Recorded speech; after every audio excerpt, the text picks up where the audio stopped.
can we just do that same thing you just did last time for $100? And you're like, oh shoot, that like I was just doing that as like a favor though. I just set the standard. You set your own standard there, right? The client is just, I have $500 for this. You want to do it? I'd be like, yes. Yeah. This is awesome. And I would ask like one question. I'd be like, when is it? When do you need it by? Yeah. And that's it. And they're like, it's going to be on this date in 2 weeks. And then we need it the week after. I'm like, cool. I'll take $500 for that. Yeah. And then I'm in hell. Like, it's awful. Don't be like, but if you need something cheaper, I got you. It's like, no. No outs. No outs. Just say $3,500, $6,500 for a B package. Let me know if you have any questions. Happy to jump on a call. Thank you. And you just leave it at that. If you guys have been struggling with raising your rates, maybe you're getting ghosted. Maybe you don't even know how to get to that next level and you get scared every time. Today, we're showing you exactly step by step how to actually raise your rates in the filmmaking world, how to do it with confidence and an ease, knowing that the people aren't going to ghost you. And so we're going to show you all the exact steps, what works for us in the past, what works for us when we're in that early stage of trying to get to $1,000 projects, $2,000 projects. And we're going to be role playing exactly what to say, what to do when a real client comes to you and asks you for a quote, so you can say and quote with confidence, right? So, and as always, we're back with Wanjo and myself from Tenfold. We started at $500, $200 projects, and now we're happily quoting $100,000 plus projects with confidence, without stressing at all whether we're going to get ghosted or not. And really, it comes down to understanding how to negotiate and raise your rates with confidence. And we're going to show you guys everything and how to do that. Because if you can unlock this one skill and learning how to do price anchoring properly, we're going to show you exactly how to do that. You're going to be a completely new filmmaker, and you're going to be able to raise and have a sustainable career as a filmmaker. So let's dive right into it. Okay. I want to put you in the proper mindset of someone who is probably struggling right now. A very common place where I think you and I have both even been. Yeah. Right. You've been doing you picked up the camera, you've been doing videography for a while. You're doing okay. You got a couple clients here and there. Maybe you got a retainer or two. Okay. But your budgets are super low. What's low mean? We're talking about long recap event videos for like $250. $250, no day rate, no editing rate, no usage, nothing. Just $250 e-transfer. E-transfer is crazy. Or I don't know, Venmo? Anyways, yeah. You're in this place and you're like, I can't do this anymore. I can't live like this. It's not sustainable. Okay. How are you going to get out of this $250 trap? Because like you've tried so many times. Maybe it was like with the same client. He was like, hey, my rate for this project is going to be 500. And they're like, oh, we actually only have 250 for this, so we can't do that. And you're like, oh, fine. Or maybe it's like you're talking to this other client and they're like, oh, like we like this recap video that you did. We wanted you to do this for this event we have coming up. What's your rate? And you're like, this is my time. 500, 1,000. They're like, no, nothing. Radio silence, ghosted. How do you avoid this? Like, because it is a toxic feedback loop in the brain. You can only handle so much of this before you crash out and burn out. Yeah. I love this question because I think a lot of people deal with this, even at every stage. Even if you get a little bit further along, it's the same thing. But this is kind of the base level ideation of how you get out of this phase. Number one is you have to understand that the people in this industry, right? The people that are paying you the $250 to the $500 for like a long recap do not know better. And that's not to say that they're bad people. This is typically just how much they can afford. Yeah. And so there is a separation to know, I need to find better clientele. And so people were saying, I'm like, oh, obviously, find more people that have more money. But that's actually a big thing, right? Yeah. Like in the beginning when we were just doing running recaps, like people could only afford so much because the ROI or the return on investment that they were getting from those recap videos were much more of a vibe thing, right? Yeah. And so it's like, oh, you're spending $500. You're just shooting this for vibes. I don't know if this is actually going to translate back to real money down into my business. So I can't say it's worth $2,000. And they're small businesses as well. It's a small business, more or less. Mom and pop shops. Yeah. You always say this. It's like, do I put this in my kid's college tuition fund? Yeah. Or do I pay this guy $500 because he's talking about some sort of FX3 or something? Yeah, exactly. So like, think about it from that perspective. It's like you have that fund for your kid. Yeah. And you're like, if I ask you and I come for you, like, give me $2,000 for this, what are you gonna say? No. That's it. It's like, or I'm just gonna ghost you and be That's like, why you're getting ghosted. yeah, it is actually why you're getting ghosted, right? Yeah. You go to a national, global brand, whatever that might be, and you're like, hey, you need this thing done? I'm like, it's gonna cost $2,000, and you're like, Okay. I got billions of dollars. Yeah. Go ahead. Is that easy? Yeah. And so it sounds easy because I'm just saying, like, go find other clients. Here's how you do it, right? You need to evaluate and audit the types of clients that you're working with right now. Okay, so this is like a very step-by-step process. If I'm only doing running recaps or barbershop recaps, because my life, is there a different scale or level Yeah. right now in this kind of like if you want to stay in the same genre, right? Say you want to stay in running, for example. Is there a level up from this? Like, is there a different type of work that exists in this world that will pay more? And again, it just becomes a new question of like, wait, I don't know if there is, right? Like, especially if you're newer, you're just like, I'm just doing stuff for funsies. I don't really know.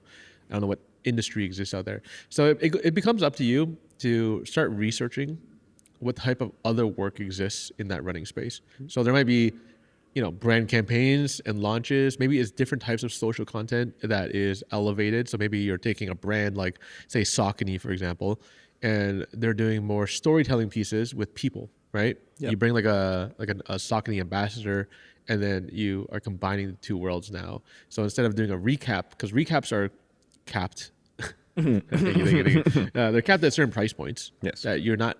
It's going to be very difficult to push forward. The marketing budget is not that high for those. Exactly. And so it's also genres dependent. So if it's like running, it's like, okay, you're not really going to be able to do a recap past 10K long term. Yeah. That's for the big brands too. For big brands too. Exactly. Huge brands, right? Because then it's just, to them, even they have a limit on what a recap is worthwhile for them. Yeah.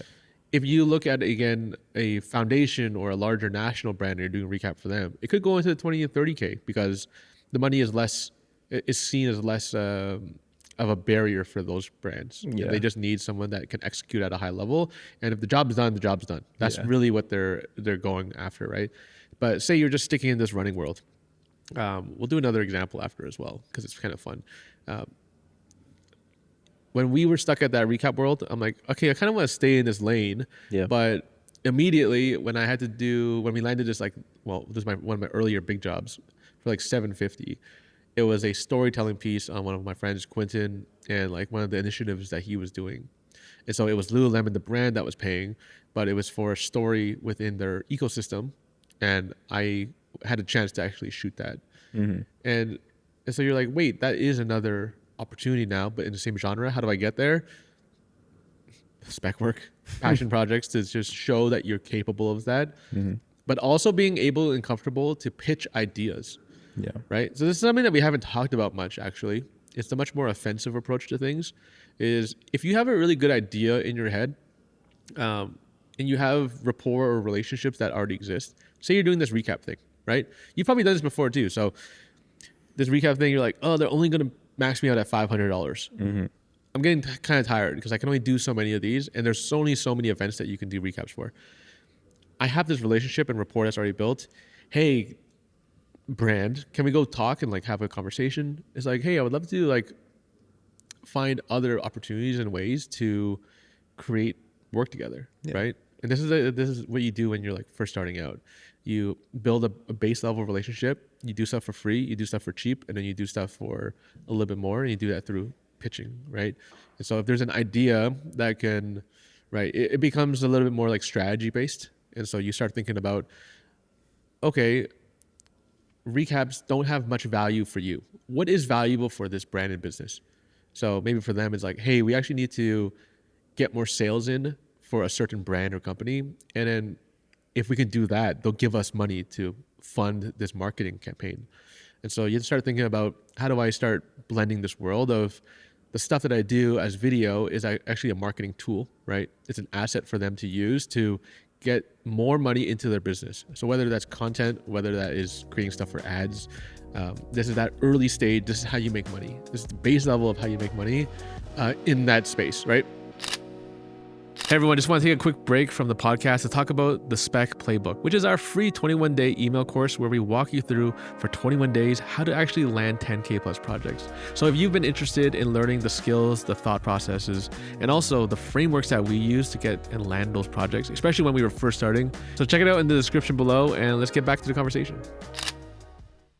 And so you would go to this brand and be like, hey, I think it'd be really awesome if, like, first of all, do you have any brands that you're currently working with that have marketing budgets, and being a little bit more transparent and be like, instead of just doing the regular photos that you guys do, are you interested in doing like a video version of that? And we can still get you photos, right? Package it up to make it a little bit more pretty. But are you guys interested in, like, what if we tell this story of Saucony, their athlete ambassador? We'll do a 30-second like little quick story thing. We'll throw in photos as well so you can continue marketing it, and then we'll package that up for like 1,200 now or 750, whatever that number is that's valuable for you. Yeah, it's like the base stage, right? Like, you're just starting out. This is how you would get into more of this, like, okay, I'm not now pulling money from my kids fund. I'm gonna sell this idea to Saucony and be like, hey guys, we have this idea for this marketing campaign about your athlete. It'll be like 750 or 1250, whatever that number is. Are you interested in doing it? Now you've also just given this brand a leg up, because now you've come to them with an idea and you made it easy on them. Because oftentimes, a lot of times, you'll go up to a brand and be like, you want to like work on something?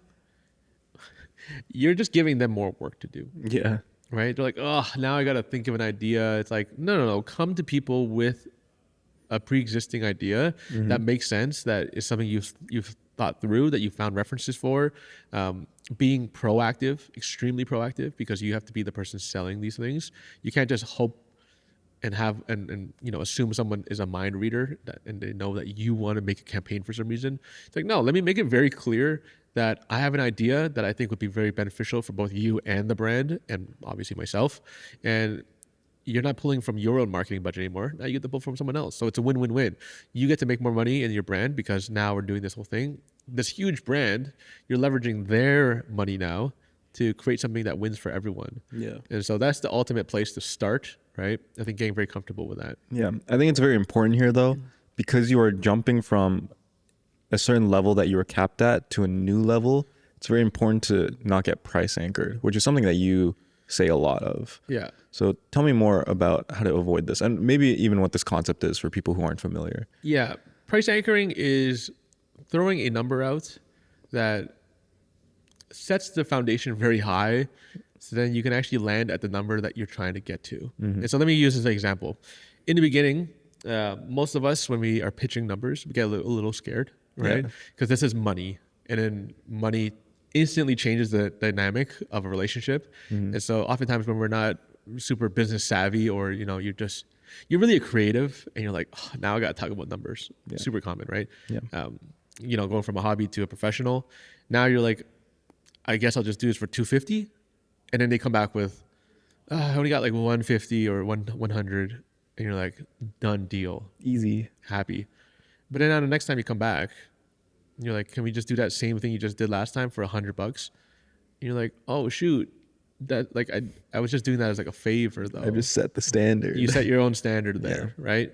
And so the simple way to price anchor, especially whether it's through projects or things in the future, is whenever you pitch a number and say it's this recap, your first recap ever, and they haven't given you a quote or a price or whatever. We probably have to go much deeper into this with the client brief checklist and everything, but let's just keep it super simple. If you want to make 250, you would pitch 500. Yeah. And the winning part here is that when you pitch $500, you set yourself up at a certain place that the client thinks you're worth a very specific amount, right? And so even if you do know you're trying to come down to 250, it's more so that you have negotiation room to work with, because it's much more difficult to push upwards on a number afterwards, right? So for example, you say 250 and then they're like, we have 150. What are you going to do? You're going to be like, no, 250. You can't go up even higher. 249. At the base minimum, you stay at the number that you pitched, 200. Yeah. And then you're like, oh, well, yeah, we can figure out 175. So then now you're working backwards. And so you have nothing to play with. And so this works for everything in terms of negotiation. Yep. It's always just starting high and then working your way back downwards. And then the big plus is if you say 500 and they say 500, They buy it, then you're buy like, it. You're like, I just doubled the amount I wanted just by asking. This is pretty much free money. Yeah. And so here's another way you can do this. So that was the single quote way. If you know all the details of the project, typically people will ask you, is like, hey, can you quote out 2 different things for me? Right? One with and one without, or, it's like you find the balance between that. Typically it's deliverables, but say you, they don't give you a number quote, but they give you all the rest to work with. You'll be like, okay, if I'm trying to win $2,500 for a gig, I will do a quote for $2,500, which is like the middle level. And then I'll also do like a $6,000 or $5,000, like double the amount. The full package. Or maybe double the deliverables or whatever that might be, right? Maybe it's like expanding the package out. But really, you're trying to get people to buy this middle one. And so what it does is it sets the foundation, again, like mentally for your client to be like, oh, smokes, they know what they're doing. They're putting a higher pitch number. And then they see value. And just the simple fact of seeing a different higher number and then getting the second quote and being like, oh, 2,500, I think we can do that, right? It's just a mental thing, much more like the psychology around discounting, right? We try not to discount necessarily because it lowers your value, the intrinsic value of like what you feel like you're worth. And so this is just a simple fact of like the fact that people see a bigger number automatically scares them a little bit. And again, it's a win-win if you get it, but more times you're going to go for the second option, which is the cheaper one. And then they'll be like, oh yeah, let's negotiate off of this. Or if they want something in the middle, they'll negotiate based off of, now you have 2 numbers to work with. Yeah. And so this is an easy way, even in the beginning. It does not matter. You guys are going to be scared about this all the time. Someone's going to ask you for a quote and you'll be like, I really want to make $500 here. I'm just going to quote it 1,000.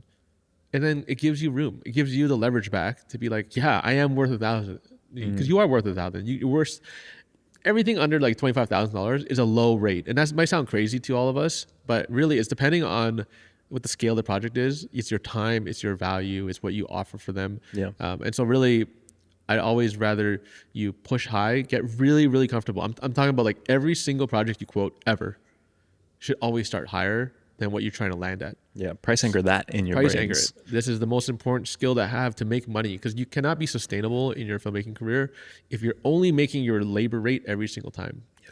Because then you're just doing a job every single time. You always want to make a buffer above, set that foundation, and then come backwards, right? So I'll use this as an example. In the filmmaking world, especially when you start working with colorists have a very high standard rate, right? It could be $20,000 for a day. It could be $10,000 for a day, $8,000, whatever that might be. When I go and work with a colorist, we typically don't have the full budget to get there because our budgets are a little bit less, right? And so the idea here is I'm going to straight up ask you like, hey, we only have like $2,500. Can you figure this out? Can we work something out here? And then they'll send me the quote for that project and it's like $8,000. And then they come down and I'm like, oh my God, it's $8,000. And then they'll discount it down to like our rate, right? But what this does psychologically is that I see $8,000 and I'm like, wow, I'm getting $8,000 worth of value and I only have to pay $2,500 for it. And they're not discounting by removing stuff, right? Like, oh, you're not going to get lunch. You're not going to get all this special stuff. It's more so like they're doing you a favor. Yeah. And so you're going to get the rest of the whole experience, but then I'm getting everything, but at a discounted rate. So you can think about the psychology here. I'm sitting there like, oh my God, I'm getting this crazy rate for such a great colorist, a great team, food, lunch, everything. And they don't lose their value, right? Because I'm still looking up to like, thank you. I'm super grateful that you were able to jump onto this. It's the same idea for us as filmmakers when we are putting so much time and energy, we're bringing our gear on, all these different things. You don't want to continue devaluing yourself, even internally, because that's how you start to spiral downwards and you're fighting for the lowest amounts. It's like you have to stick to your guns, trust that you know how to price and rate your workout, and then set the rates that make you excited or make you a little bit scared.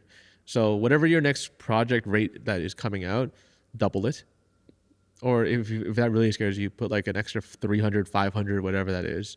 Like there was a long time ago, like a podcast that we did that was around this topic. And then one of the comments was like, I just made an extra $2,500 because I asked for it. Because I was going to say 2,500 and then all I did was ask for 5,000 and they're like, yeah, let's do it. Yo, let's go. And I'm like, that's exactly what this is. If you're not going to ask, you're not going to get. And if you are constantly battling yourself to put that rate out, there's two options, right? You're going to get ghosted anyways. So you're not going to get that job regardless, right? So you might as well shoot your shot and like, don't make it like obnoxious. Egregious. I'm not saying like $1 million, right? Hey guys, I just want to take a quick break to talk about CPM, which is Cinematic Portfolio Mastery. This is our 8-week live cohort where we bring 50 students along and show them how to build a portfolio that actually lands them clients, working with brands, and actually raise their rates. So if you've been looking to level up your filmmaking, you can sign up in the description below, and hopefully we'll see you in the January cohort.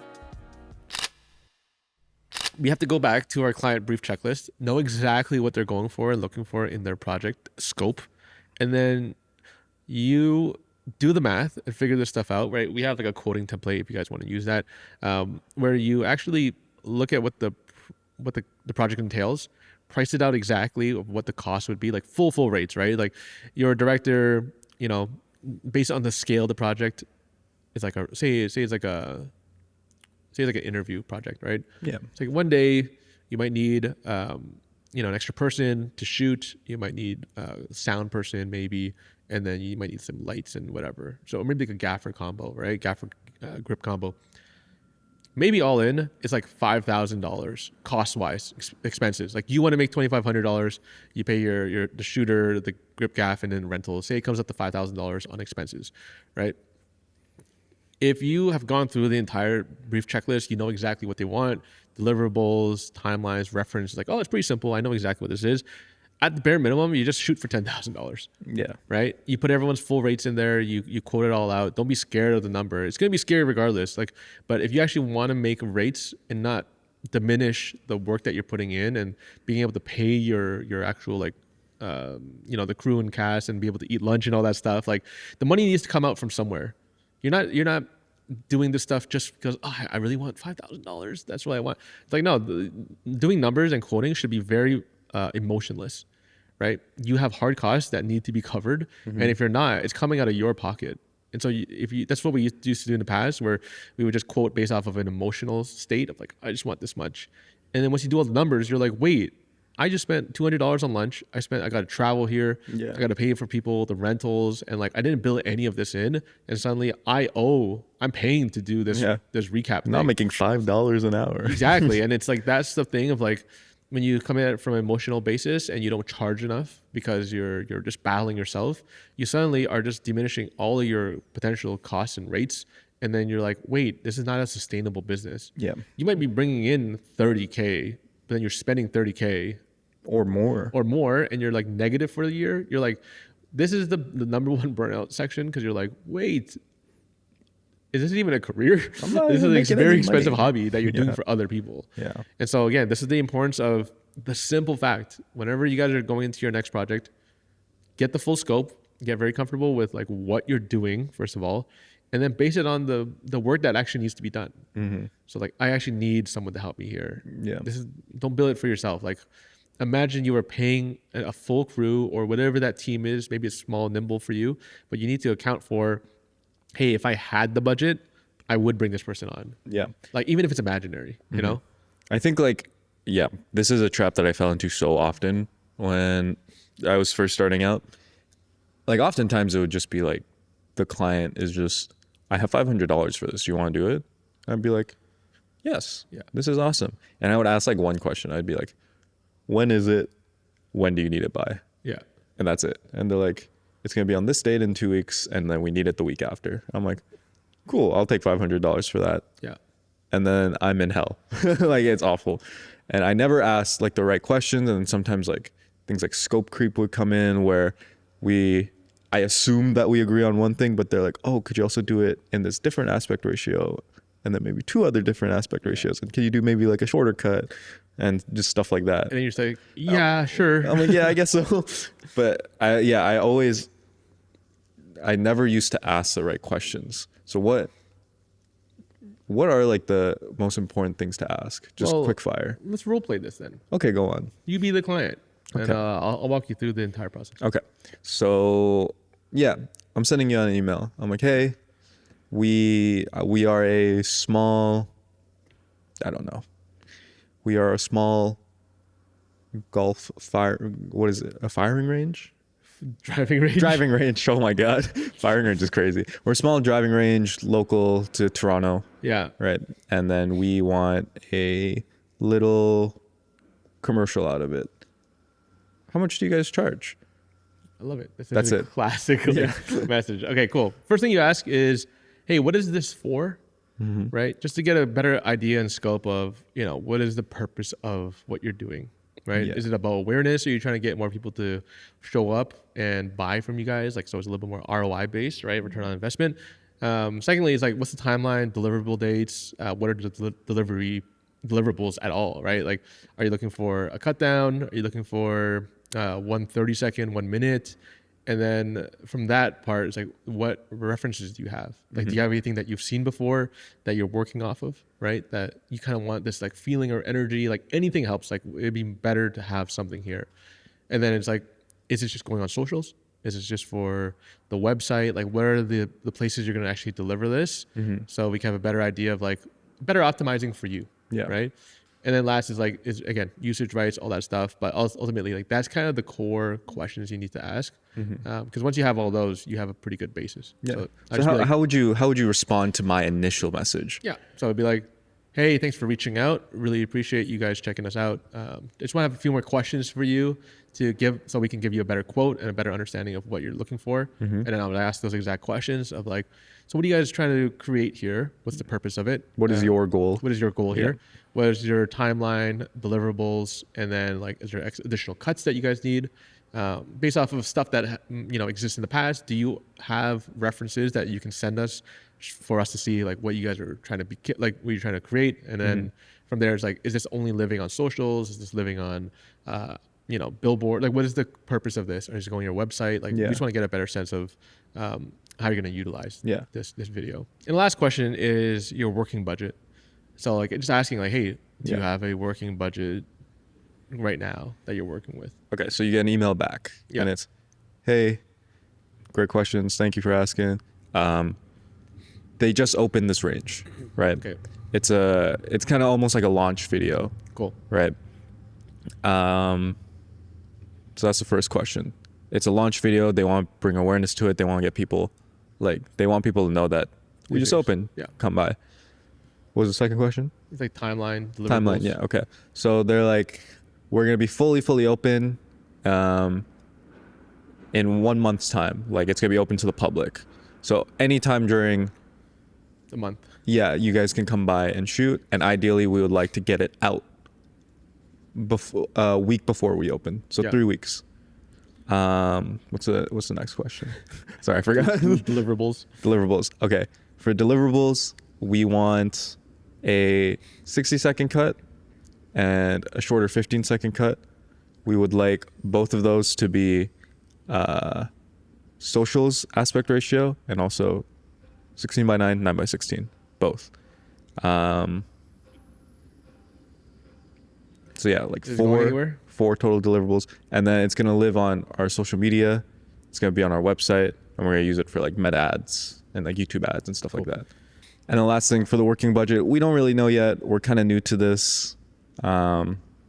So like, what would you guys recommend? And then they do send you a reference, and what they kind of want is, it's like a founder's video. There's like two guys who started this company together. They want to like talk about their golfing journey and like why they opened this place, what it means to them. And then they just want like, cool shots of them golfing like at the range, like nice overall, like what the place looks like, stuff like that. Yeah. Simple enough. Great. Okay. So first thing from that is how I would dissect this. So actual kind of green flags here, right? Like, they've answered all my questions. The quote one, I understand because they're a little bit newer, but also keeping in mind that they're a small business now. And so they're only going to have X amount of budget, especially this is their marketing budget, and they haven't really made any dollars back because they've just been reinvesting everything back into this whole time.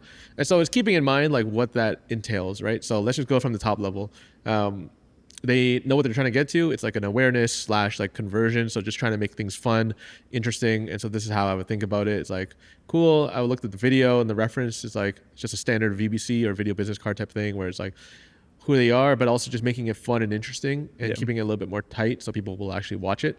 And then also looking at deliverable timelines. It's a month. Okay, it's potentially doable. It's not like 2 weeks or 1 week from now. So like it's somewhat reasonable. And then it's going on like ads and all this stuff as well. So like their website, socials, ads. Okay, cool. So the first place I would think about is what the project entails.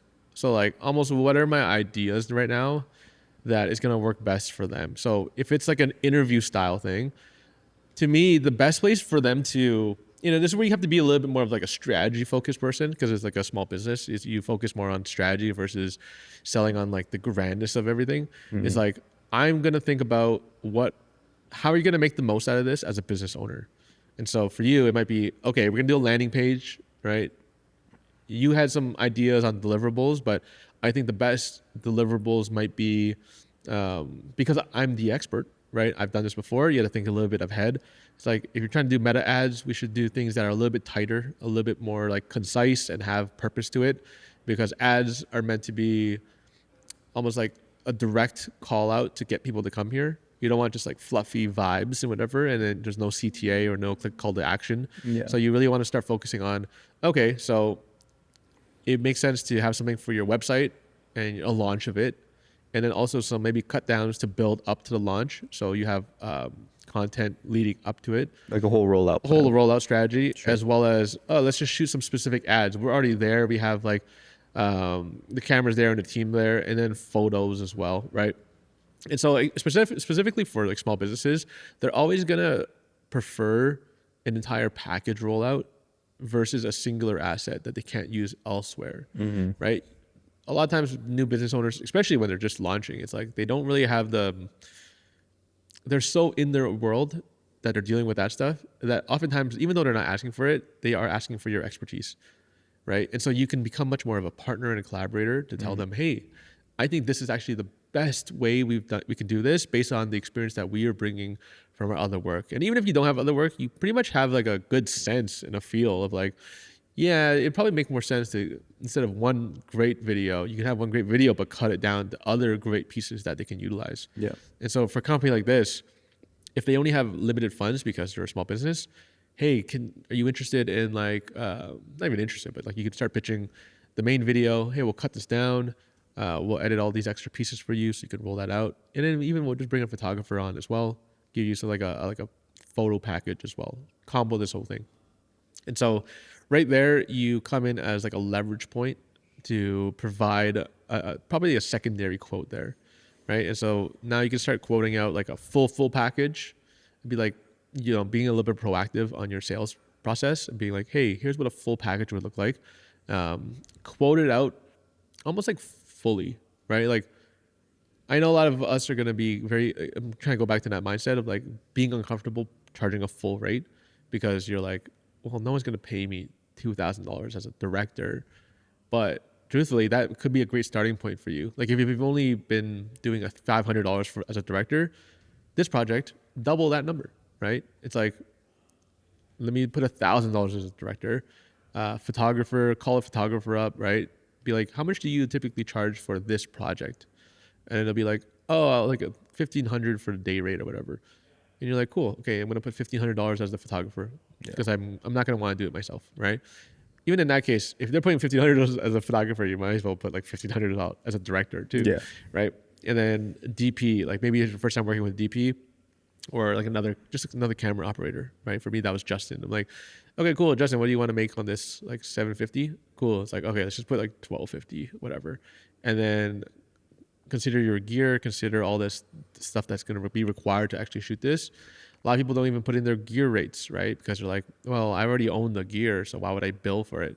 It's like, you had to save money to get that gear. And if it breaks on the shoot or whatever days, like you have to make a little bit of money on every shoot to get to that place. And again, this is just the early stages, like giving you confidence to charge a little bit more. And so you add all these numbers up, the editing, don't try not to forget anything, the lunches, whatever that is for one day shoot. And it comes out to, even in this case too, if you want fun and energy, you can always ask more questions, right? And so sometimes if they give you a really good answers on the first time, you can either ask like, hey, do you want to jump on a call, right? I always wait for green flags first because there's a lot of time wasters out here. Tons. So they'll get pretty like jaded about this. This is why we use the client checklist, right? Brief checklist is because if they're not even going to give me the base answers, I never will jump on a call with you. Yeah. Because every time I have, it's always the time waste, right? Because I'm like, you didn't even think about this stuff on your own. You're not even giving me the base level of stuff I need to feel confident in giving a quote. But then when you do give me really great answers and I can see there's good like passion or confidence, I'm like, yeah, let's just jump on a call, right? Yeah. Can we jump on a 15-minute call? I would love to align on your ideas, what you're thinking about. Because then during that call, this is when you can ask even more questions because they're excited too. They want to give you more context. So it's like, hey, do we think you want like people in this? For sure, right? You want to get like smiles and laughter, families. Like, what is your main demographic that exists here? Is it like families or just people trying to come here to practice? So maybe it's like the group of guys and then it's like a fun family time. So you showcase the games. Like, what are the main things you're trying to show here that are beneficial to the betterment of like the goals of this project or whatever? So just getting a really continual scope of like, cool. So you don't want that. So you do want this, right? Like it's equal to know what you don't want to see versus what you do want to see. And so asking everything you can here is like, can you provide the people? Like, do you have friends or family, or is the expectation on us? And it's like, how much time do we have there? Right? Getting all the logistics stuff while you have them on a call, because it's just the easiest time to do it. Yeah. And the ultimate trick here, pro tactic tip, record all your calls. Yeah. You're going to forget immediately. Sometimes you're so locked in, right? You can do this through OBS or if it's Zoom or Google Meet. Just hey, going to record my call. I just want to make sure that we can reference back to this in the future. You sit there, you're like, let me just press record, deep dive this, and then be locked in, ask the right questions, ask everything you need here. No one's going to be like, oh, another question. From their perspective, it's like, wow, this person actually cares. And they're also forcing me to think about stuff that I didn't think about before this, right? Yeah. And so record it, have all those questions. You can always come back to this, transcribe it, whatever that might be. And then hopefully by that point, you have all these questions, right? And answers. And that's, again, where you build this into all the quote stuff. So now you know it's like, oh, do I have talent? Do I need locations? All that stuff. So you can give a proper quote. Say your full quote is, and a little cheat code, you could just like sell that stuff while you're on the call. It's like, hey, do you want a quote where like we have like photo and video and like cut downs, all this stuff, right? You can get ahead of that stuff. The more you can have that conversation beforehand, the better it is. If it's worthwhile, right? Like if this seems like a legit client, then yeah, you would try to go above and beyond and figure out like what's the best package that you'd be happy with. And then ensuring that the quote represents what you sold. Don't undercut yourself here, because there's a very common thing. You get all this perfect information about this quote, and suddenly you're like, $2,500. That seems so scary already. The problem is it actually $2,500, or are you just automatically like pre-rejecting yourself, thinking they're going to say no automatically? It's such a common thing, right? Yeah. Like, I'm scared, I'm desperate, I need money right now, and so I'm going to not play as the expert anymore and just like throw away everything good I had. And it'd be like $2,500 video production services. Hey, not even like a quote, but just sending off like an invoice. That's even worse. It's like, hey, looks like pay now. It's like, whoa, don't do that. Like, it's better to send people a spreadsheet, or like that, like a clean spreadsheet that is pricing everything out. Itemized, has your name at least, and like their name. Like, you spend a little bit of time presenting it in a decent way, right? And so I would come back to them, make two quotes. One that's like the initial ask, one that's like the better, more extravagant ask, and like that should be like decent amount better. So I might come back with like, let's say it's like, $6,500 for the big package with the photographer, with all the extra edits, all that other stuff, and then I might go for like $4,500 for the main one, or $3,500 for the main one. Again, this is just the early stages. I don't know the full intricacies of everything. I'm just making up numbers right now, but I would email them back, be like, hey, thanks for the call. Really loved everything. I think this is such a great idea and concept. Like, it really got me and the team excited to create something like this. Based on the information, is the part. Based on the information that you've provided me, here's a final quotes on 2 different packages that we can go forward with, and here are the prices. Right, it's $3,500 for the A package, and then it's $6,500 for the B package. If you have any questions, please let me know. Thank you. Yeah. Don't be like, but if you need something cheaper, I got you. It's like, no. No outs. No outs. Just say $3,500, $6,500 for a B package. Let me know if you have any questions. Happy to jump on a call. And thank you. And you just leave it at that. That's crazy. You want to know why? Why? Because in my mind, I was like doing it myself. I was like, I think $4,000 is what this client would be willing to pay right now. Yeah. This guy's doing great. We kind of know the game, you know? Because it's fun. Let me just throw you back a counteroffer. They're like, hey, listen, like we really like your guys' energy. Like we really want to work with you guys. This all seems great. We're super excited about this premium package that you guys offered, but we're really trying to not spend too much money. We also like need the marketing budget, like the advertising budget, all that stuff. So we're like, is there where we can compromise, get that premium package for somewhere closer to like $4,500? What are you saying? Cool. So perfect dissection here. This is actually a very common thing because they didn't give you a working budget in the beginning. Suddenly a number exists. Yeah, they got That's the actual number here, right? Yeah. And so you're trying to play in a ballpark range here. And so there is a little room for negotiation. If they're like a hard set on, here's the thing. There's sometimes people are going to ghost you at this point, right? Because they were just fishing. And so you can't take that to heart either, right? It's like the fact that you even got this kind of conversation and got this practice in, it's actually very good for you. It means you're at a good place. Yeah, it puts you in a good place, and negotiation-wise, rejection-wise, like, oh, cool. I'm getting comfortable with this. Yeah, you gotta do I'm that okay too. sending bigger numbers. Yeah. Sometimes it's just the pure fact of sending a big number that gets people uncomfortable, that like suddenly you're like, oh, wait, that's not that scary anymore. You do that over and over and over again, and you kind of build this like self-confidence inside. So in this case, deep down, you might have actually been trying to hope to make like $2,000 on this. Yeah, exactly. Right? And you're like, oh, shoot, I sent it for like, $3,500 or whatever. And so now they come back with 45 and you're like, whoa. I doubled my rate. I doubled my rate somehow or close to it, right? And so they're still asking for that premium rate with the photographer and everything. Deep down, this is different from the quote, what your actual cost might be or what that cost could look like if you pull some favors and be like, hey, photographer, like, are you still interested? They want to do this package. Same thing as we were talking about, the 1 day shoot, 6 hours maybe. But then they cut down on the rates, right? And so you should know with each person that you ever work with that there's a negotiated number, right? We all have it ourselves. Like, hey, you're not going to get your full director day rate of $4,500. I'm not doing it. Can you do 25?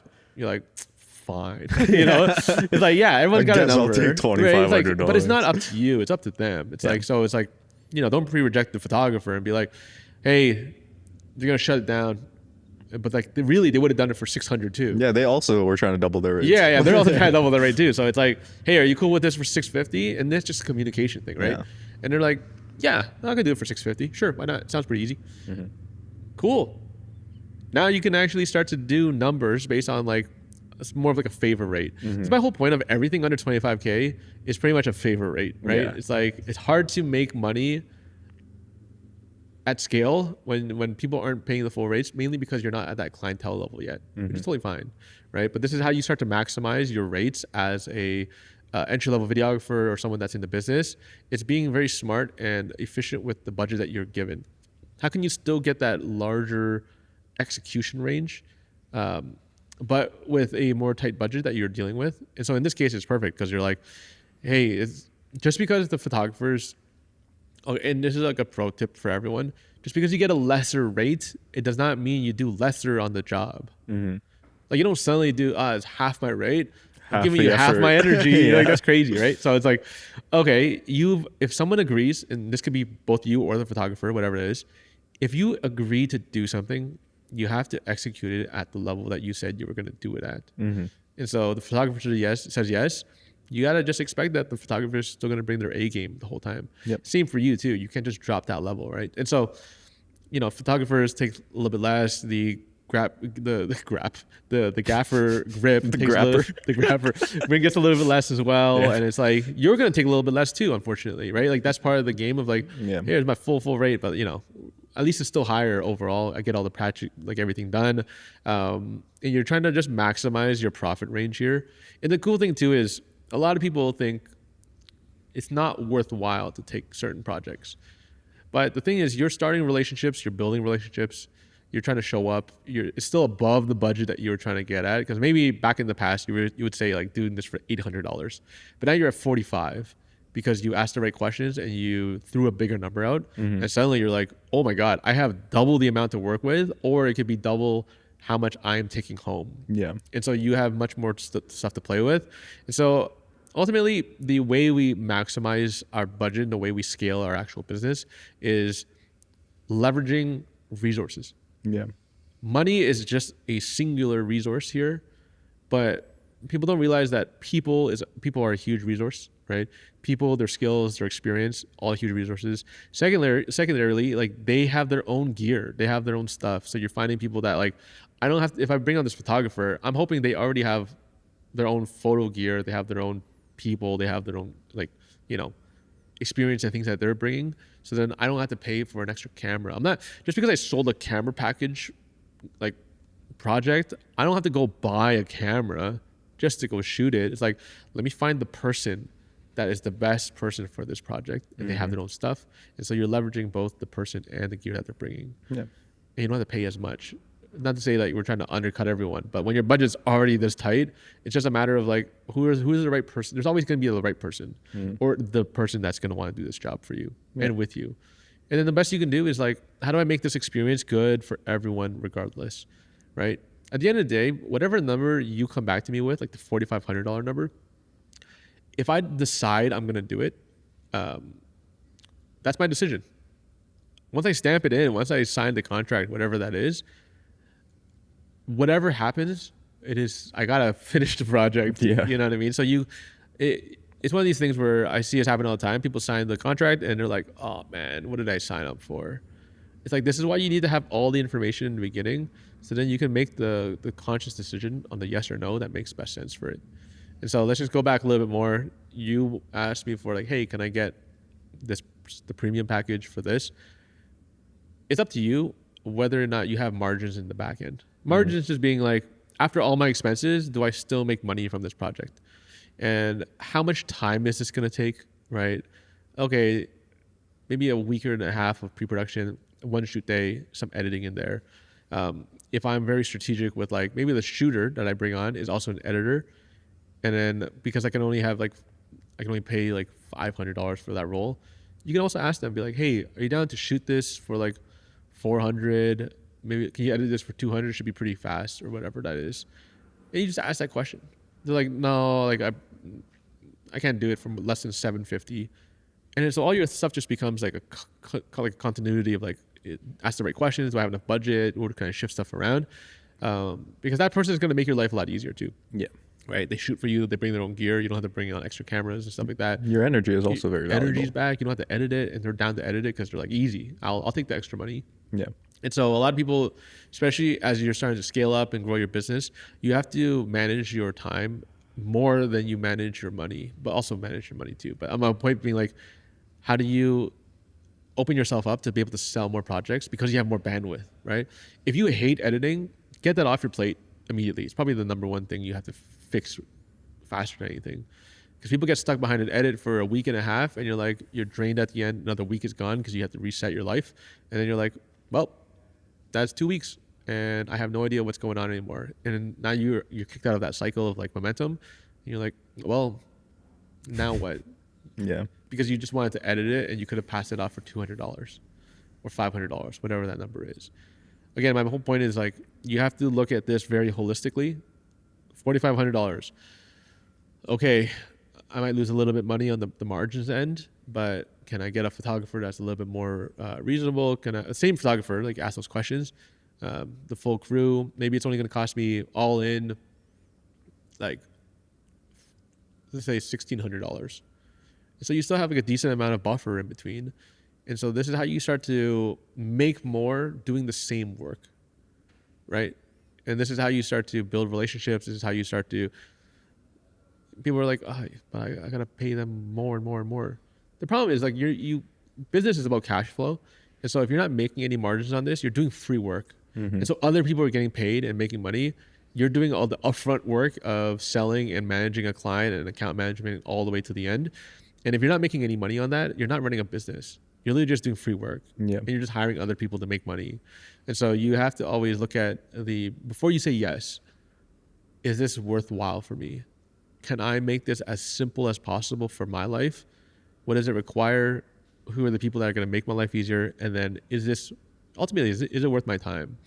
And so to the client's end, you would say, hey, you can ask more questions here if you need more clarity on like what it is you're trying to like remove or keep getting. But, like, hey, for that budget, we probably need to remove some deliverables based on what you're hoping for, just because the budget isn't going to allow for that. So you can always start there and bounce stuff back out, right? So you can remove like, hey, we could do like 5 photos instead of the 10 that we had, and maybe we could just do 2 shorts, reels instead of like the 5 that we offered the first time around. And if they have pushback on like, hey, we would really love, find that balance or whatever, or have the full, then it really comes, again, my point of like, you need to know your margins. Yeah. And at this point, you're almost there. Yeah. Are you really going to lose this job over a couple hundred? Yeah. And it's really up to you, again, whether that's detrimental. If they really need the full deliverables, and you're like, hey, $4,500, as long as you know what the margins are on the back end, right? Then you have still all the leverage. And so here's the best way to actually solidify this. Say you're happy with the $4,500, full premium package, whatever that is. Now you send the email back. It's like, hey, I think we can make this work. I've sent you like the revised quotes based on what the final numbers are and everything. So the thing you don't do is you don't go back into your quote and you deduct everyone's rates, right? You don't go back and be like, photographer rate going from $1,250 to $850, because you've just deducted that person's means. Like you made them look, you devalued their entire approach, right? You price anchored them. You price anchored your own people. That's not a great thing to do, right? So it's like the opposite of price anchoring, right? It's like, because now you not only, it's way different because now you've actually said they're worth less, right? Because in other cases, the best way to do this is you don't change the numbers in there, right? You go to the subtotal, and then all you do is you add a discount rate there, and you go bring that down to whatever number you need to get to. Similar to the whole like colorist thing I was telling you earlier, right? It's like, because the thing next time they come to you, when they want to work with you again, because you're going to crush this job, is that they're going to start at a basis of where that quote was, which is why we always like to price anchor and start really high. So they would actually look off of that like old one, right? The first one that had $6,500, and be like, hey, this is actually closer to our real rates. Last time was like, hey, we just wanted to like, start the relationship. And you can always throw that in there as well. It's like, hey, I would love to start this relationship. We can definitely help you out, be a little bit more flexible on our rates. So we'll be happy to do the $4,500 for the full package. So then I'm going to resend you a new quote, make sure that's finalized. And that's where you have that discount. That discount is you having leverage over them and keeping that kind of baseline of like, I didn't lower this rate because I wanted to. It's because I'm doing you a favor. Yeah. Right. And so the next time they come back, they look at that full rate of the $6,500. They're like, okay, I can't go down from that. Right. Because the next time they come back, they're probably gonna be like, you crushed it. You made us so much money last time that I'm just gonna pay you your full rates. And so now you have an anchor, but the next time they come back to you, you can just renegotiate as well. Yeah. And so you can keep price anchoring upwards. Because you're like, hey, I did such a good job. You don't say it like that, but like, Yeah, I know your margins are different now. Yeah, your margins are different now. Mine are different. It's a different time have passed. Maybe if it was like right immediately after, then you're probably gonna get up to like the original quoted rate you had. Yeah. But then if it's like a year from now and like you've evolved, you've put in more work into your work. You've been to the range. They're balling. Yeah, they have too. Like they got bottle service all of a sudden. Yeah, exactly. They're going crazy on it, and it's because of you too. It's like you have much more negotiating room to be a collaborator and a partner. Yeah, cool. Yeah, that was a really fun conversation. This was a lot of fun, actually. Yeah, if you guys enjoyed that conversation, let us know if you guys want more stuff like this. Comment your dream brand to work with. I would really love to know what you guys are fiending to work on. That'd be really It cool. would be really cool. Yeah. Yeah, we always want to figure out how we can get you guys to that next stage. This is like the ultimate first step, right? The more you guys are scared to quote, the more you're scared to get ghosted and all that stuff is actually a hindrance and keeping you back from actually getting to that next level. And so you have to put yourself out there. You have to know how to ask the right questions to position yourself in the right place to be like, hey, I think I deserve more money, but not just because you deserve more money. It's because you're offering the right package and the right conversations and being the expert to actually get those people to that next place. You're a collaborator. You're a strategy person, right? Like you're not just a person with a camera. Especially in the ROI business space, you need to understand why businesses spend money, so then you can help them scale, help them make more money, and it's a win-win for everybody. Yeah. So that's about it. And if you guys need more help with that, make sure to check out Set Memory in the link in the description below. We have our full budget quoting template there, and also this client brief checklist that we touched on earlier. And it's completely free. Yeah. So there's no reason not to get it. It's changed my life. Personally, I use it every single time. So yeah, check that stuff out. And if you guys didn't know, we're also on all the different streaming platforms, Spotify, Apple Podcasts, whatever you might be listening on. So if you guys prefer listening to podcasts that way, make sure to check us out there. Subscribe to this channel. And then and last thing, if you guys know anyone that are filmmakers that are struggling to raise their rates, or you're looking to actually build a bigger network, send this to them. Someone is going to find this extremely valuable, and when all tides raise, everyone makes more money. That's just my version of it. So if you make more money, they can make more money, everyone wins. Everyone is raising the value and the overall filmmaking space together, and that's our ultimate goal with this podcast. So thank you again for checking out the Unfold podcast. As always, Juanjo, myself, Jason from Tenfold. We'll see you guys in the next one. Peace. See ya.